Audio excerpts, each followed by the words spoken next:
sienta absolutamente en casa, con el poco tiempo que llevo con los compañeros, con los sitios, con todo, ¿no? Así que estoy muy contenta, muy agradecida de estar aquí. Entregué la novela y cuando entregas una novela dices, ay, ya por Dios, puse la televisión y me encontré con La Dana. Yo tengo 2 hermanos viviendo en Valencia, en Altaya exactamente, en una de las zonas, y sé lo que han sufrido, y como dices, poner el grano de arena significa que no se olviden de que esto ha ocurrido, y como las novelas pues tienen más ediciones, gracias a Dios estamos ya en la segunda, se traducen a otros idiomas y puede ir pasando esa dedicatoria de sitio en sitio y recordar, pues me falta mandárselo a la ministra de Hacienda y para ver si lo recuerdan también, pero por lo demás... Tú si quieres mándaselo, pero... Yo no voy a meter en jardines, pero... Bueno, eso sueles meterte. Sí, no, digo aquí, en el escenario, vamos. ¿Se lo vas a mandar?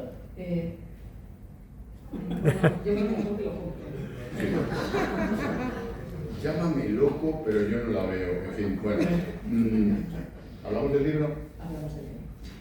Un príncipe árabe, un cardenal candidato a suceder al Papa, un empresario muy conocido, un matrimonio dueño de una farmacéutica, un reputado médico, todos ellos mueren el mismo día en la urbanización Sotogrande. Por complicar la trama un poco más, ese médico que muere es el marido de la juez que investiga e instruye el caso, una juez del Tribunal Supremo, Lola McCord. Todo ello de la mano de un comandante de la Interpol, el guión Juan Iturri. Los crímenes del caviar, así se titula, lo edita Planeta, es la nueva novela de nuestra querida Reyes Calderón. ¿Por qué en Sotogrande? Bueno, yo no ideo una historia y la escribo, sino que hay algo que ocurre a mi alrededor. Es verdad que soy muy curiosa y me voy metiendo en todos los sitios, y entonces las historias me vienen. Me llevaron a una excursión de pequeña que ponía una torre de alta tensión, no tocar peligro de muerte, y lo primero que hice fue tocar, ver qué es lo que ocurría, ¿no? Pues así me pasa y me meto en algunos berenjenales peculiares, ¿no? Y una de las cosas que me llamaba a mí la atención era si la condición humana más extrema, que es una persona que arranca la vida a otra, tenía algo que ver con el bolsillo. O sea, si la condición humana que nos hace poder lanzarnos al mar a salvar a alguien que no conocemos y al mismo tiempo nos hace pegar a nuestros hijos o a nuestras mujeres, si esa condición tenía algo que ver con el dinero.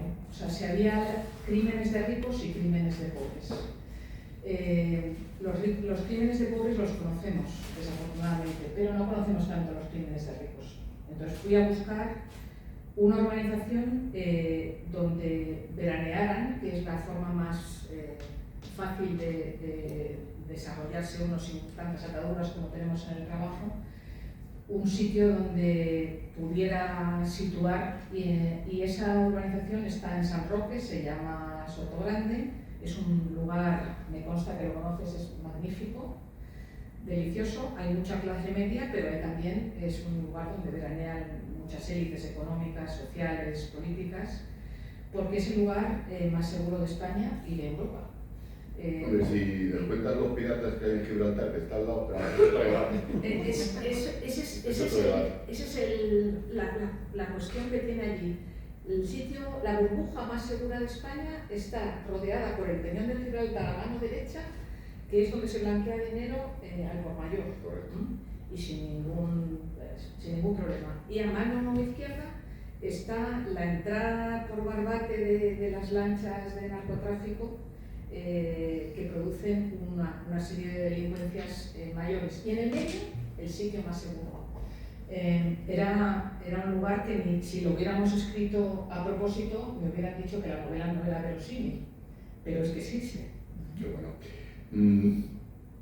Por capítulos, ¿cómo entra el amor en una película de estas, en una novela como esta? Te lo digo porque en un thriller de misterio, en una novela policíaca de asesinatos, hay una relación oculta o un deseo oculto entre el policía y la juez. ¿Cómo casa eso? Bueno, hay mucha gente que dice que no puede existir una verdadera amistad entre hombres y mujeres. A mí me parece que no hay ninguna razón para que eso no ocurra. En este caso lo que pasa es que esa amistad que viene de lejos, viene desde que la juez era una juez de provincias en Pamplona, una jueza de instrucción, y él un policía de a pie, pues han pasado 20 años, siguen siendo muy amigos, pero él ha estado siempre enamorado de Lola, que acaba de quedarse viudo, ¿no? Hay digamos que no es un amor absolutamente desinteresado, que le hace irse a verla. Uno tiene que estar con los amigos en los buenos tiempos y en los malos, y esta mujer se acaba de quedar viuda de una manera además muy drástica, y él va, y luego si algo cae, pues bueno, pues aquí estamos, ¿no? ¿Eres policía? Sí, está ahora en Interpol, huyó, como esas cosas que hacemos en la vida, te vas de un sitio para no tener que estar viendo a la mujer que quieres pero que nunca va a ser tuya, y huyó a Interpol y ahora vuelve a España. Tenemos, ahora que sé que hay algunos que me están escuchando, tenemos una Guardia Civil, una policía en España, que fuera de España están súper bien catalogados, y aquí en España no lo sabemos. Sin mirar a nadie, ¿no? Sin mirar a nadie. Digamos alguno de la segunda fila, por ejemplo. Permítame que les haga una pregunta, a todos, ¿eh? ¿Quién piensa, a lo mejor hay gente que no, que piensa que la institución está por encima y que no pasa nada, que está en peligro el Estado de Derecho, la separación de poderes, la justicia? Que levante la mano. ¿Quién piensa que sí? No, que si levanta la mano, levanta la mano. Que así no. Levanta la mano, levanta la mano. El papel de la juez. Y te hago una pregunta como columnista de medios, como colega en la radio. Está en peligro el Estado de Derecho. Nos estamos cargando incluso al Tribunal Supremo. Es una buena pregunta, y lo que tenemos que ver es madurar las consecuencias. Vivimos un Estado de Derecho formado por una supuesta convivencia pacífica entre tres poderes, el legislativo, el ejecutivo y el judicial. Digamos que el que está más tasado es el judicial, porque hay una línea que no se puede pasar, ¿no?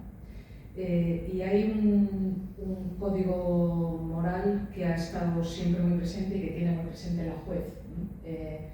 Que hay una justicia, y la justicia no puede hacer diferencias entre personas pobres y entre personas ricas, entre personas de un partido o de otro, entre los míos o los tuyos, y ese principio es el que nos permite salir con cierta seguridad a la calle, tener confianza para firmar un contrato, asegurar que nuestros hijos van a ser educados como nosotros queremos.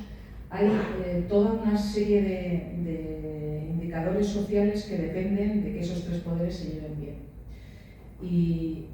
Pero cuando esos tres poderes riñen, digamos, el único que puede poner la guinda en ese pastel es el Poder Judicial. En estado de emergencia solo podemos confiar en el Poder Judicial.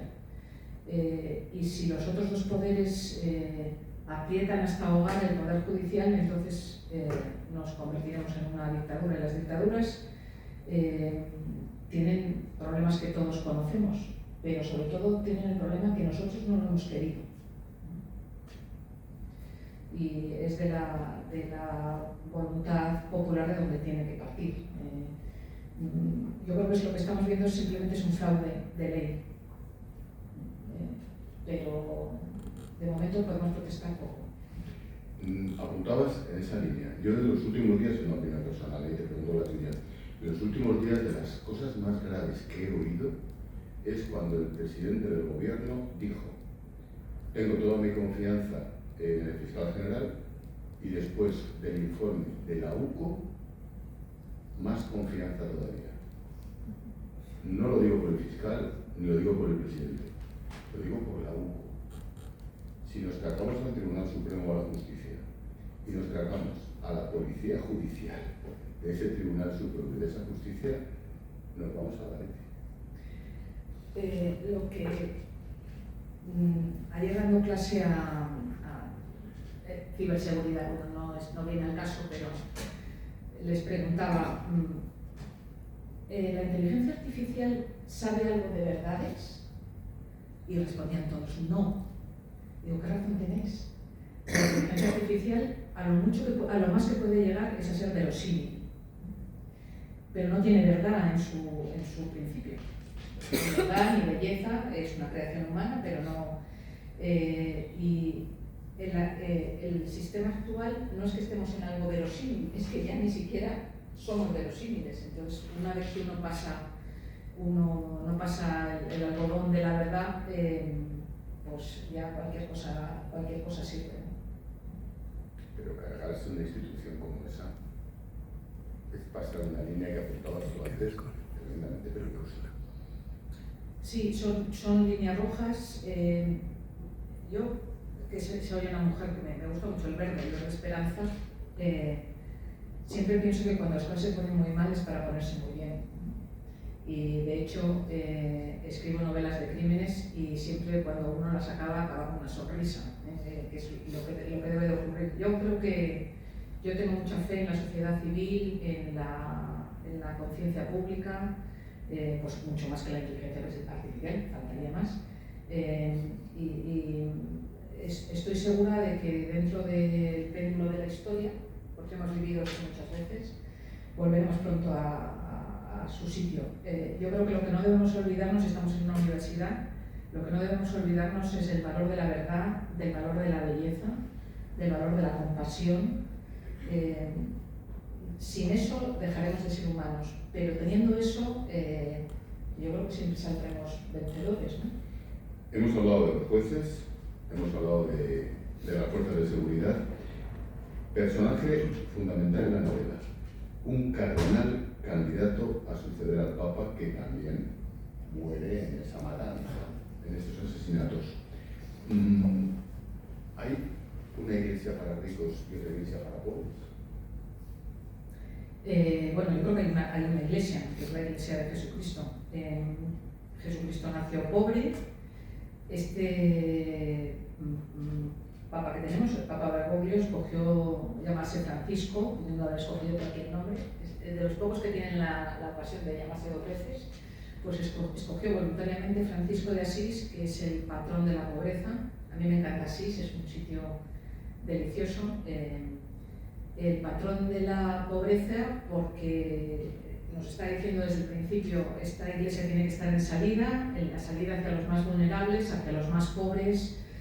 Es una Roma, la Roma de los pobres de espíritu y de los pobres de bolsillo, de los más vulnerables, digámoslo así. Hablábamos antes de inmigración, de los más vulnerables. Pero luego hay otra Roma más aburguesada, que se ha unido, la Iglesia es un poder, no tiene territorio, pero lo que dice el Papa lo escucha Trump, Putin y todos los líderes mundiales, incluso se traducirá al chino, entiendo. Es un poder y ahí a veces pues, podemos confundir en una iglesia más unida al poder que unida a ese poder que tenemos que son los pobres, ¿no? Los más vulnerables, los que señaló Jesucristo, ¿no? Que no tenía donde apoyar la cabeza. En la novela se ve el contraste de ese mundo de la opulencia, del lujo, de los que disfrutan, de los que sirven a esas personas, pero también se ve cómo podemos ver la justicia como algo solo para pobres, no para ricos, que se van por otro lado, pero también podemos ver esa doble iglesia que está en la iglesia de la ortodoxia, que también están entre nosotros. Son dos formas, dos contrastes de ver una realidad, y es precisamente en el contraste donde uno puede sentirse como más identificado, que es lo que ocurre, ¿no? Lola es una juez que se ha hecho juez porque cree en la justicia y en incluso llega a ser imprudente a la hora de llevarla hacia adelante, como puede ocurrir también en otras instancias, ¿no? El cardenal que muere es de la Iglesia de los ricos. Bueno, yo creo que todos somos un poco ricos y un poco pobres. No, tú no eres gallega. Sí, medio gallega. No, pero es que lo creo profundamente. Todos podemos dejarnos llevar, o sea, ir en primera clase, que no tengas que esperar. Hay una cola larguísima de los de clase 2, clase 3, clase 4, y tú pasas todo y tu asiento se expande y te atienden y tal, todo eso nos llama a todos, eso nos gusta a todos, ¿no? Ahí lo que pasa que eso es exterior, lo mismo que nos gustan los exteriores de los honores, ¿no? Las cosas, los honores, pero luego hay algo que tenemos todos dentro que es lo que nos da sentido, lo que da sentido a nuestra vida. Este hombre tiene las dos cosas, tiene un sentido en la vida y no puedo contar mucho más, pero también le han gustado los honores. Es una figura que a mí me resulta muy entrañable, porque cuando vemos a los curas, antes se decía vives como un obispo, porque no lo decían en mi pueblo, vivir como un obispo, o sea, yo siempre pensaba que los obispos vivían súper bien, pero claro, cuando me he enterado que del salario de los sacerdotes de 980 euros, he dicho, ay, oye, tendrá que ser, ¿y los obispos cuánto? Porque los obispos, porque eso pudo ser en el pasado, pero verdaderamente no estamos en ese pasado de ese tipo de obispos. Pero es verdad que podemos estar en el Vaticano rodeados de cuadros de pintores magníficos y sentirnos de clase A y de clase B. Yo creo que la riqueza la riqueza está muy bien para no tener que preocuparse por el dinero, no tener que andar contando a fin de mes o quitando un producto de la cesta del supermercado porque no me llega, ¿no? O porque no puedo llevar al niño al dentista más que al mes que viene, pero me duele este mes. Pero cuando la riqueza nos lleva a distinguir entre unos humanos tipo A y unos humanos tipo B, entonces estamos en una perversión de la humanidad que termina, por ejemplo, con hacer que haya una justicia para los míos y una justicia para los demás. Volviendo al libro, ¿qué es la glicina? Pues no la recomiendo, no, es una semilla que se puede comprar en internet, en Amazon te la llevan al día siguiente, pero pasa como todo, si te tomas unos cuantos paracetamoles, aparte de una úlcera de estómago, entiendo, te mueres intoxicado. Bueno, la glicina es un veneno. A los rusos les ha gustado. De hecho, mataron a dos periodistas que se habían fugado a Londres, pero no es demasiado utilizado por los terroristas. Está el tema como para hablar de los rusos. Sí, y de rusos sin piscina. Mejor que no hablemos tampoco de los ucranianos, pero no lo utilizan los terroristas porque no siempre aciertas. Hay que poner mucha dosis para estar cierto. Entonces, para estar cierto de matar a alguien, mejor utilizar otro veneno. Lo que pasa es que las consecuencias son diferentes. ¿Cómo escribes? ¿Te organizas? Espero que bien. No, pero digo, ¿cómo me creo cuál es el modus operandi? Confieso que mi mente, sé que me lo tengo que hacer mirar, y cada día comprendo más a mi madre, que siempre insistía en que, hija, que te manda a un colegio de monjas, escribe poesía, por favor. ¿De dónde has sacado esos tacos que dices?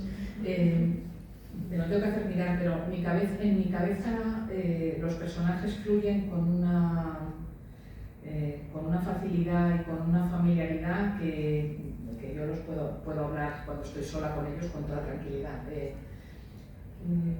Yo tengo una forma de escribir que es muy circular. Primero diseño todos los personajes con los hilos que les unen y luego los voy abrazando, los voy como amasando.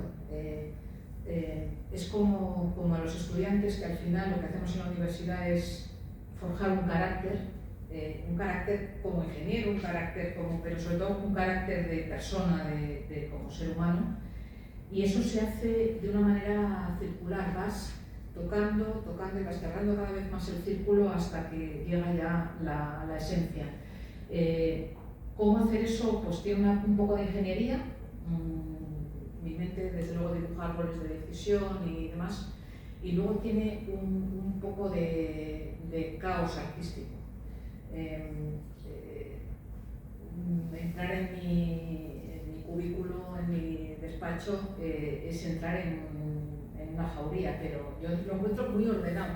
¿Eres muy disciplinada? Escribo a las 5 de la tarde cuando tengo clase, escribo el fin de semana a las 11:30 o cuando te vienen las musas.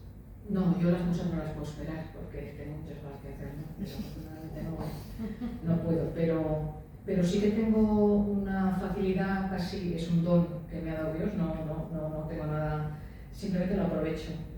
Utilizo todos los retales de tiempo que quedan a lo largo del día, que son muchos, siempre llevo un cuaderno, si tengo una cita y me hacen esperar media hora, con toda tranquilidad saco el cuaderno, pero si me dan 10 minutos también lo saco. Pero sí que suelo escribir por la noche, escribo los fines de semana, y por la noche cuando esas musas que dices o cuando me llaman a lo mejor, pues me quedo un poquito más y por la mañana tengo más sueño. ¿Son personajes reales? Quiero decir, ¿conoces una juez o un juez al que feminizas que es así? ¿Un policía, un guardia civil que es así? Son más bien trozos de caracteres de personas que se funden y hacen un personaje. Y ese personaje, una vez fundido, ya no puede tocarse. O sea, yo soy consciente de que si quisiera que Lola dijera algunas cosas no sería posible. O Juan. Y luego algunos de los personajes sí son reales. Hay dos personajes muy simpáticos, dos marqueses, que son muy educados, pero ya tienen 70 y tantos años y esas edades. Uno quiere decir lo que le da la gana y sin preocuparse por lo que dirán los demás.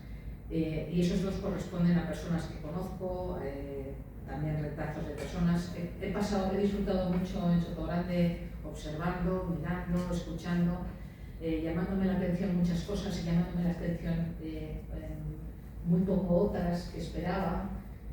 Y de esos han salido también personajes.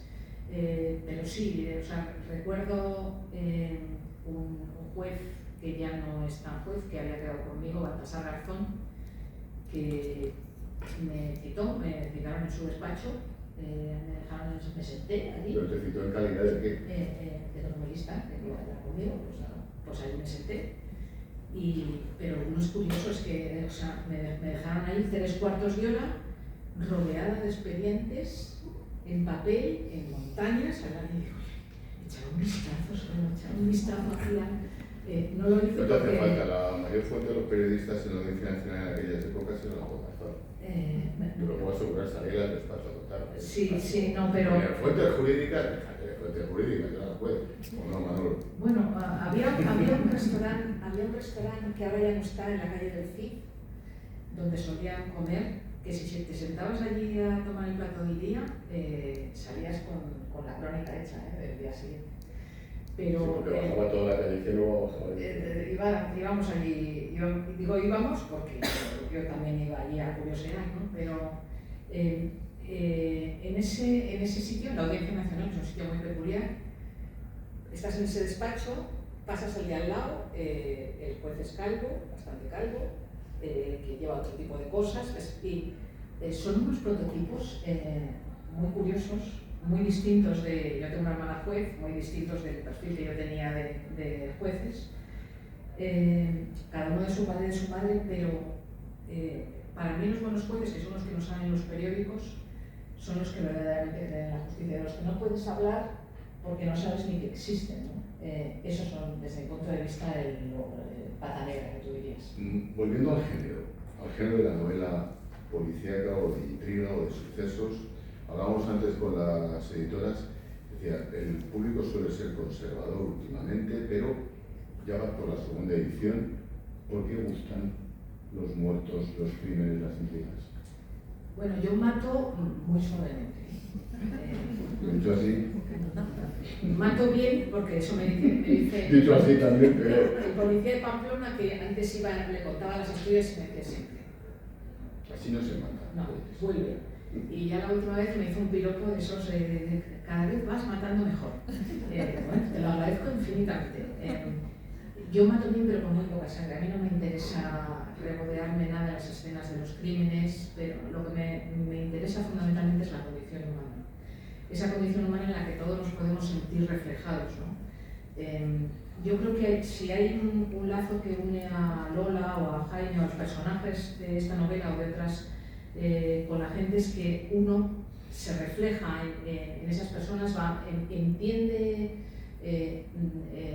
el sentido jurídico, ve estas cosas de una determinada manera. Y luego es verdad que todos llevamos un Poirot dentro, ¿no? Somos todos infinitamente curiosos, deberíamos de ser más curiosos. Decía Einstein que si algo teníamos que imitarle era la curiosidad, yo también lo creo. Deberíamos ser más curiosos, pero esa curiosidad nos lleva a indagar por nosotros mismos. Y mis novelas están escritas un poco en términos de Cluedo, ¿no? Yo expongo, nunca miento al lector, no le doy toda la información, pero la puedo ir entresacando, ¿no? de esas páginas. Y eso hace que uno se sienta partícipe de las novelas y se cree un lazo que es maravilloso. Se crea también con los estudiantes. Es curioso, es un intangible que aparece, no siempre aparece, pero que cuando aparece es de por vida. Papel, pantalla, ya sea ordenador, teléfono, televisión o cine, el libro puede desaparecer. Un libro en papel con pasta dura o blanda como ese.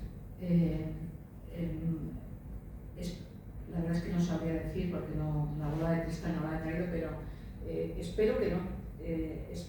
Y de hecho, cada día es más exquisito leer en papel. O sea, nada de hecho, en los metros de Londres cada vez vas menos pantallas y más papel. Ahí que siempre nos anteceden, allí se ve mucho. Te lo digo porque en el mundo de los medios, donde lo vemos y donde coincidimos, ya desde hace muchos años, no, bueno, esto de la radio es mentira. Si ahora hacemos aquí una encuesta, y somos gente supuestamente informada, ¿cómo se llama la presentadora o el presentador del telediario de las 3? ¿Alguien lo sabe? ¿Pero dónde? No, telediario de televisión española. De televisión española. Sí, tú eres periodista y estás enchufada y tal, pero la gente lo sabe. ¿Alguien sabe cómo se llama, la mayoría de la gente, no digo nosotros, salgamos a la calle, cómo se llama el director del Mundo o el director del Confidencial?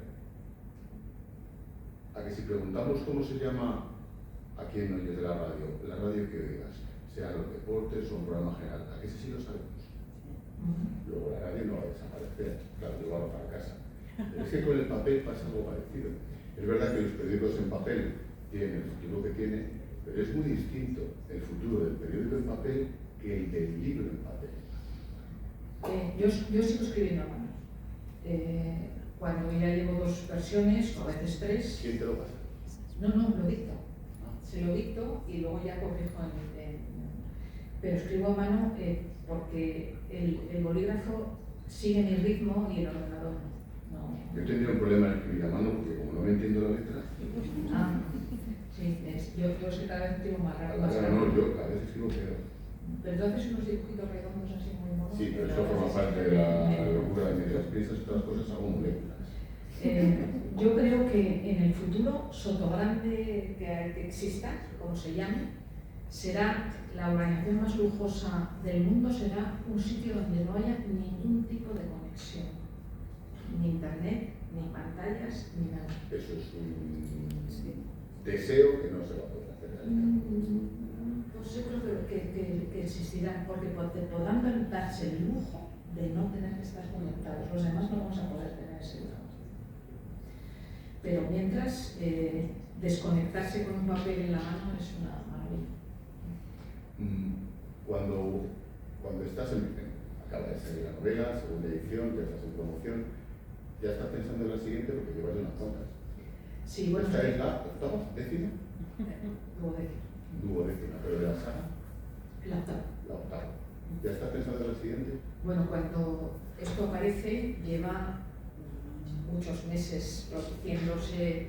Tengo aquí a mi editora cambiándose, rehaciéndose, y mientras se produce todo, mis personajes siguen funcionándose.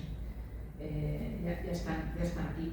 No podría estar tanto tiempo sin crear. ¿No? ¿De qué va la siguiente? Ay, es que no, yo no soy nada de esas cosas, pero vamos a O que no. ¿No nos das una pista? Siquiera. ¿Son los mismos protagonistas? Son los mismos protagonistas, pero la verdad es que ahora estoy en el proceso de leer, aprender, empaparme, darme cuenta de lo ignorante que soy, que eso es fabuloso para seguir teniendo curiosidad. Y en eso estamos. Tiene que ver con un... No, es que no te lo puedo decir. Estabas a punto y no Estaba a hubiera punto, pensado. pero no. Puede ser, ¿no? ¿Ha dicho tienes que ver con? Pues no tiene que ver contigo. No, lo digo conmigo. Cuando has dicho leer, ¿qué es? ¿Para documentarte? ¿Para informarte? ¿Para formarte? Para ver el escenario. Al principio, cuando empecé a escribir, escribía novela de intriga, pero novela histórica.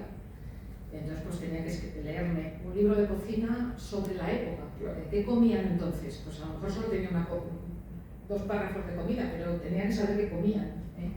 Y te pones oye, ¿comían carne? O había 180 días en España de vigilia, con lo cual, ¿de dónde venía ese pescado?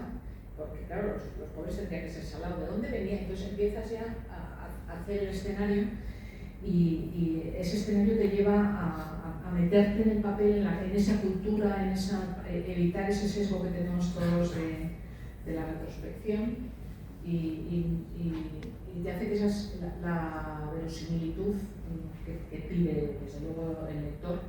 Ahora hay muchos lectores que leen con el iPad al lado y van comprobando que las cosas son como tú dices. Hay algunos que son así. ¿Tú te has leído? No, me he escuchado. Es un buen ejercicio, lo del audiolibro es muy curioso. Me he escuchado, sí. La verdad es que con cuando empecé a leer el audiolibro, yo me lo sabía todo, te puedes imaginar. La verdad es que me cayeron las lágrimas, porque es como ver, no sé, pues como estar hoy aquí. Yo debo estar haciéndome muy mayor, porque cada día disfruto más de los momentos. Y un momento para mí muy impresionante fue escuchar hablar a Jaime de Lola, ¿no? Escuchar esa historia de amor, que para mí es una historia de amor de otros, no ha salido de mi pluma, ya es real, está en otros, ¿no?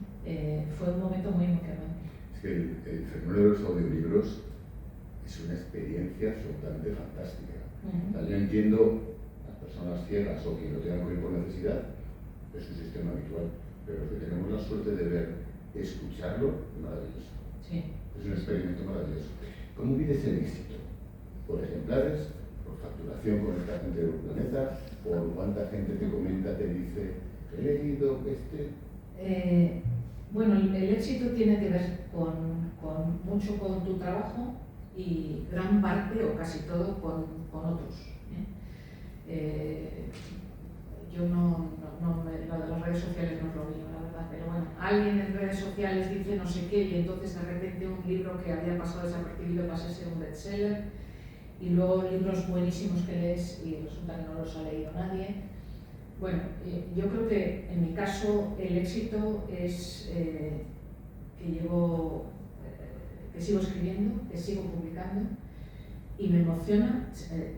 Me encantan las librerías, entonces cuando entro veo tantas y digo, ¿cómo alguien acierta con la mía?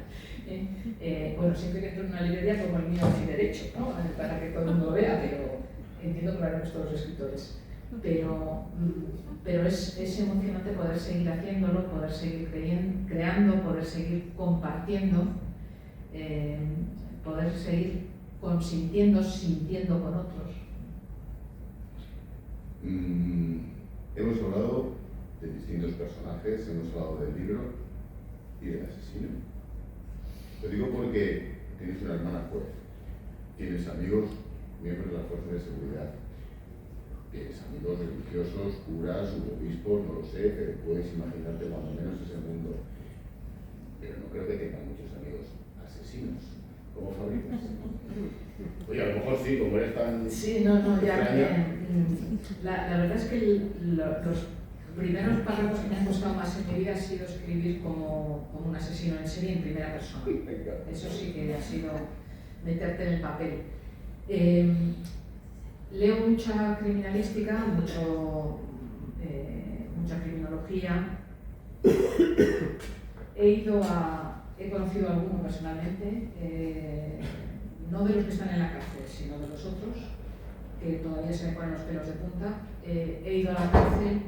Es verdad que lo que me he encontrado en la cárcel ha sido fundamentalmente unos genes muy dañados, mucho más que esa maldad, ¿no? Pero la maldad existe y esa maldad que hay que reflejarla. La maldad es la existencia de cero amor, la no existencia de cero empatía, de cero... Y eso es una cosa tremenda, pero es una cosa tremenda que existe y que podemos estar incluso creando, ¿no? Una de las cosas que me preocupa a mí la inteligencia artificial es que es un sucedáneo de empatía que puede hacer que la gente se olvide de que existe lo real, ¿eh? Y lo real es el bien, el amor que se reparte y sigue creciendo. Ese aspecto está muchas veces en peligro, ¿no? Mañana, que es el día de los enamorados, le proponíamos, que luego al final no ha podido ser, pero proponía yo a la decana, que la vea ya, un concurso de cartas de amor en papel. Porque es súper difícil escribir una carta de amor, cómo plasmar en una página.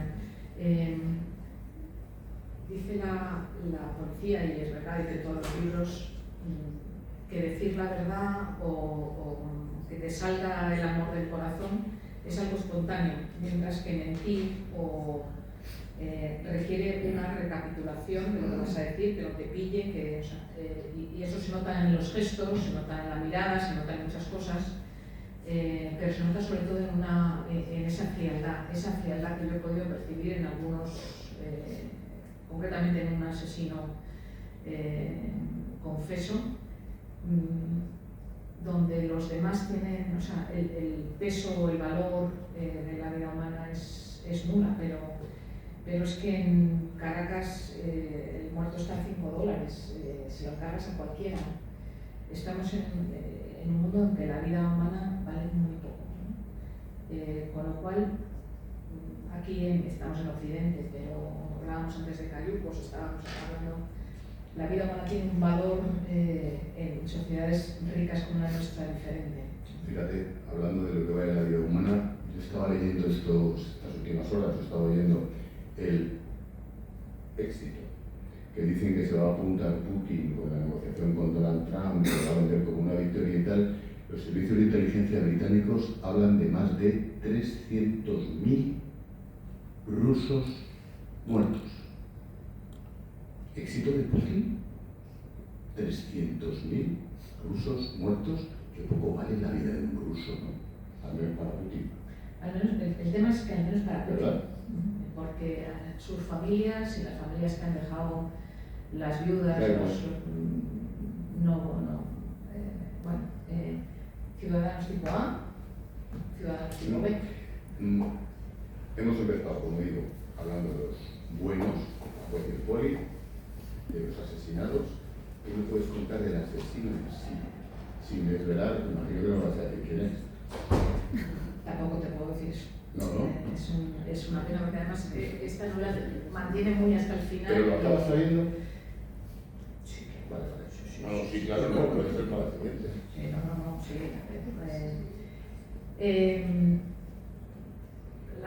La mala gente es tan variada, es verdad. De todas maneras hay muchas razones, ¿no? que son como más comprensibles. en un momento de ira uno puede pegar a alguien, se cae, se da contra, bueno, pues Sí, pero matar a todos estos... eso ya es otra cosa. Pero podemos ponernos en posición de ese asesino, podemos ponernos en posición del vengativo, porque todos hemos sentido un poco de venganza, podemos ponernos en el que roba. Eso es muy de mujeres. Las mujeres somos asesinas fundamentalmente por dinero, parece mentira, pero lo que hay somos mucho, no somos asesinas en serie, pero las que hay son siempre por dinero, casi siempre. Pero ponerte en alguien que se divierte arrancando la vida a otro, eso ya es difícil de ponerte en esa posición. Que disfrute, que su placer sea ser como Dios en ese sentido, ¿no? Es decir, tengo tu vida en mi mano. Eso ya es tremendo, ¿no? ¿Cuándo vuelves a dar clase aquí? ¿Mañana? ¿Pasado? Mañana. ¿De qué vais la clase? Bueno, pues yo explico ética en la inteligencia artificial, así que, bueno, no es muy divertido. Tienes trabajo. No, bueno, hablamos de estas mismas cosas, pero en clave de máquina, ¿no? Queríamos ver mañana cómo se hace matemáticamente que las máquinas parezcan empáticas, ¿no? Cómo te conozcan suficiente para decirte la palabra que te tienen que decir en ese contexto en el que tú estás. Y qué poco se parece eso a la empatía y, por supuesto, a la compasión.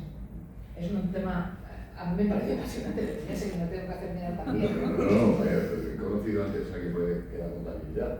Ah, bueno. Eso todavía es para digo que la asignatura es ética en la inteligencia artificial. Vale. Se nos está olvidando la ética en los negocios, en el periodismo, en la política. Estamos dejando como sociedad de dar importancia a la ética. La ética como valor fundamental.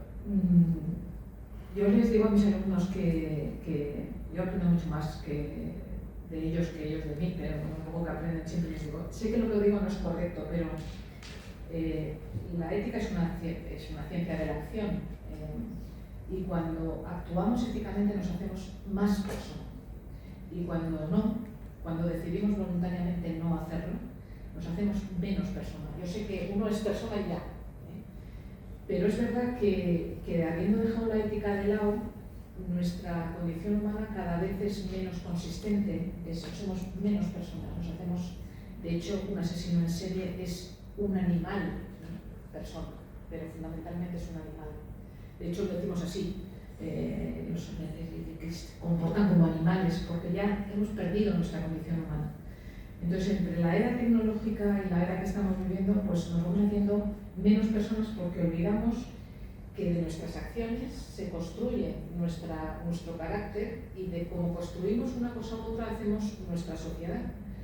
Si cualquier cosa vale, si da lo mismo A o B, si da lo mismo ser bueno o malo, si total son a $5 la muerte, pues cada vez menos personas terminaremos en una sociedad de animales, y no debe ser nada, por lo menos nada seguro, ¿no? Pero tampoco tiene que ser nada divertido para la gente normal. La ventaja de Reyes y el problema de Reyes Calderón, que te podrías tirar hablando horas y horas, y cualquier tema te daría para seguir investigando, para seguir profundizando. Pero nos hayamos comprometido en 1 hora y nos quedan 10 minutos. ¿Preguntas? Coronel, Paco, profesores, hay un montón. Paco, un poco. Espera, creo que se te oye que es de sobra, pero... Te lo acerco.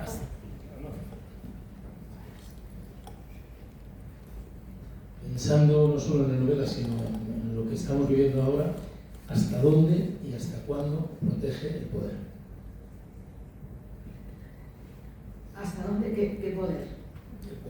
El poder y el dinero, que casi siempre van juntos. El dinero, que es un medio de cambio nada más, tiene un inconveniente, que es que se puede acumular, y cuando acumulas mucho puedes comprar poder, el poder que te lo dan otros. tiene que entregarte los otros, necesariamente. Protege mientras esos otros te lo quieran dar, pero esos otros también buscan poder y buscan dinero. Mientras seas útil, te protegerán. Cuando no lo seas, ese es el péndulo de la historia, por lo que vemos caer los gobiernos, siéntate a la puerta y espera. Hay, sin embargo, dos cosas que no se pueden comprar con el poder ni con el dinero. Una es el amor o la amistad. No puedes tener buenos amigos ni tener a alguien que te quiera por mucho poder que tengas. Y la segunda cosa que no se puede comprar es el tiempo. Ni un solo segundo se puede comprar poniendo millones encima de la mesa. Lo que hay que hacer es disfrutar del momento que tenemos en cada momento y disfrutar de ese tiempo con amigos, porque ahí está la felicidad, que es lo que el poder al final no tiene, ¿no? Es una permanente inquietud, como decía Hobbes, la búsqueda de poder tras poder que solo cesa con la muerte. Y solo cuando te mueres descansas ya porque no tienes que perseguir más poder. Es agotador. Los que somos pobres de poder vivimos muchísimo mejor, eso me parece a mí. Oye, cuando ves las personalidades que mandan ahora en el mundo, hablando de poder, cuando ves a Donald Trump, cuando ves a Putin, cuando ves al chino, cuando ves al turco, cuando ves las dictaduras en África, cuando ves, hablando de las distancias, al nuestro, cuando ves la que se avecina en Francia o en Alemania, cuando ves Marruecos, no dices, Dios mío de mi vida. Pues mira, me alegro de tener un papa que no viva en el lujo, sino en una residencia y lo que desayune es dulce de leche.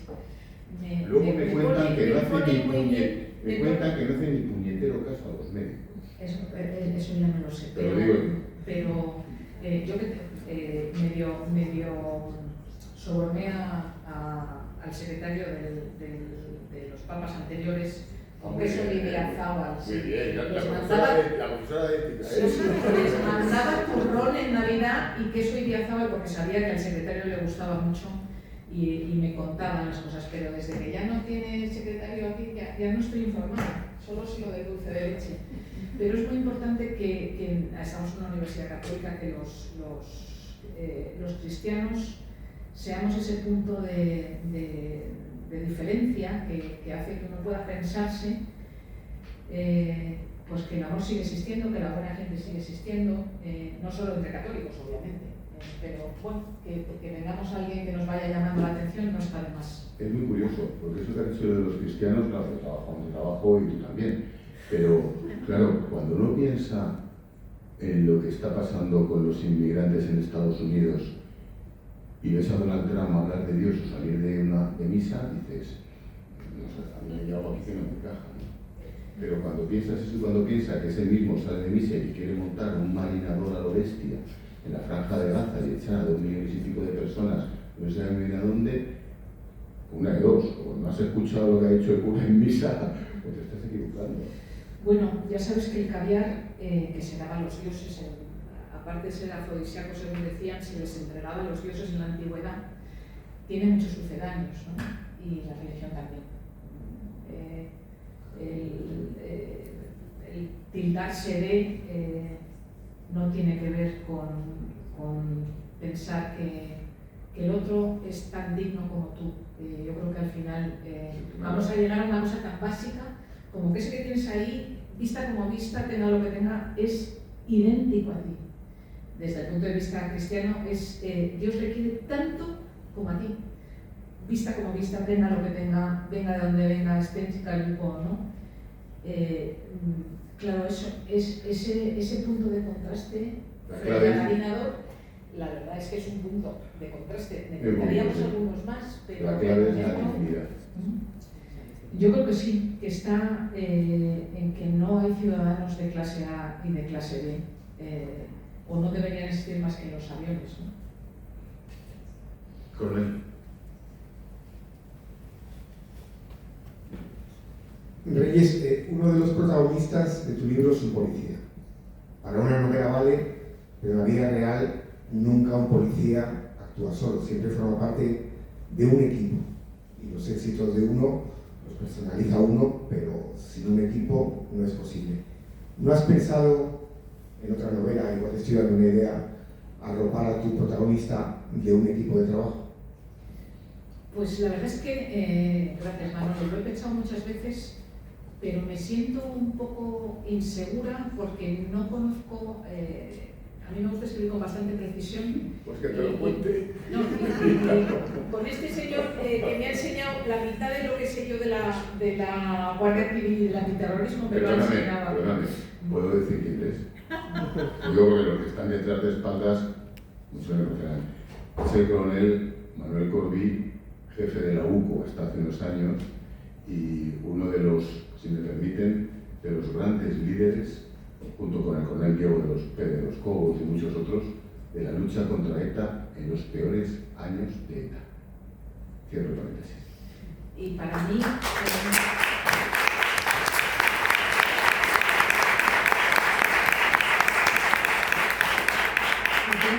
Tengo que confesar, y él sabe que lo digo de corazón porque lo sabe, y lo sabemos los dos, que siempre que he necesitado algo le he llamado: oye, verás que es que quiero secuestrar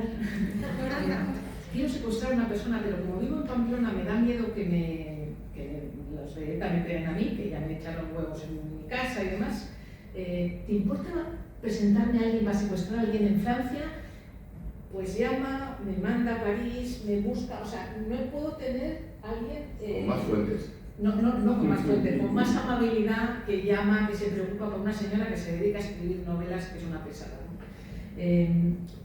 ¿no? No me he atrevido porque hay el concepto de la pareja como unidad indisoluble en la Guardia Civil. En esos equipos hay un olor, unas relaciones que yo no he podido apreciar todavía, y eso es lo que me da miedo, no saber describir. Por eso no me he atrevido. Además tenemos a Lorenzo Silva, que lo hace francamente bien, pero ese es el punto. Así como a nosotros me siento más cómoda, pero yo, ya sabes que con la Guardia Civil donde me lleven, allá me voy. ¿Compromiso de horario? Si este señor tiene que ir a hacer un programa de radio, si ahora ponen la radio aparezco. Es la magia de la radio, que se llama que grabo medio programa durante esta tarde, pero en fin, no lo digáis por ahí fuera. Ángel, no sé quién tiene que decir esto, pero gracias por dedicarme este ratito, gracias a todos los que están aquí, lo que me ha costado. gracias a la universidad.